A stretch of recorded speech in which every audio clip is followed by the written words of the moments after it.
Bora para as estruturas básicas agora. Aqui são estruturas comuns a essencialmente todas as linguagens, termos que a gente usa que é bom vocês estarem familiarizados. Deixa eu clicar aqui. Foi. Essa é a parte mais longa da aula. Eu vou dividir em vários vídeos. Então, enfim, vejam separados. Vocês podem voltar aqui para revisar alguma coisa se for necessário. Como eu falei antes, o primeiro tópico no curso de computação é uma matéria inteira que a gente faz. A gente passa 6 meses estudando essencialmente estrutura de dados. Aqui eu vou apresentar duas, bem simples, por cima, mas também tem alguns tópicos adicionais aqui que quem quiser procurar pode procurar. Não vai ser tão complicado de achar explicações. A maioria das universidades brasileiras, inclusive, tem sites e documentos explicando esses conceitos. Os tutoriais da USP sobre Python também são muito bons, são bem completos em relação a essa disciplina. Mas vamos lá, estrutura de dados. O que são estruturas de dados? O nome pode assustar um pouco. E é algo que eu quero que a gente treine um pouco nessa aula e nas próximas, que é muito nome, não se assustem com os nomes. Geralmente eles estão relacionados a alguns conceitos um pouco mais simples. Só que a galera vem estrutura de dados, árvore binária e já se assusta. Só manter a paciência. Estrutura de dados essencialmente são maneiras que a gente guarda os dados no nosso programa.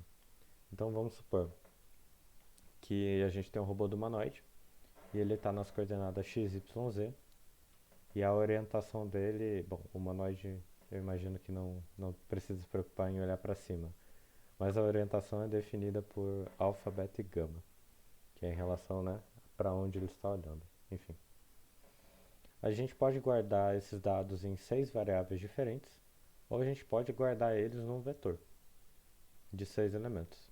A gente passa ou nomeia esse vetor como o vetor das posições, ou o vetor da rotação, o vetor posição-rotação.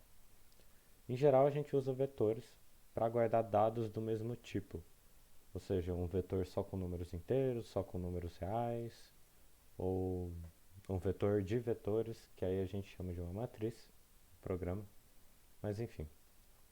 Essa não é a única forma que a gente pode guardar essas 6 variáveis. A gente pode criar dois vetores, um vetor posição e um vetor rotação, e guardar esses dois vetores em uma lista. Listas são essencialmente iguais a vetores, só que a gente não precisa guardar os dados do mesmo tipo. Então, se num vetor a gente teria que ter todos os elementos como inteiros ou reais, ou não sei, caracteres, numa lista a gente pode ter na primeira posição um vetor, na segunda uma imagem, na terceira um número, na quarta uma posição vazia, por exemplo. Não são todas as linguagens que implementam os dois tipos dessas estruturas de dados que eu apresentei agora. C, por exemplo, usa muito mais vetor e para a gente formar uma lista em C, a gente precisa do conceito de ponteiro, que é algo mais avançado. Mas Python, que é uma linguagem um pouco mais acessível, fácil de programar e fácil de ler, ela essencialmente trabalha sempre com listas. Você pode adicionar numa mesma sequência uma imagem, um número, como eu já mencionei. Como eu disse no começo, existem diversas estruturas que a gente vê num curso formal de estrutura de dados, mas que eu não vou conseguir abordar aqui. Enfim, matriz eu acho que é algo obrigatório de vocês procurarem.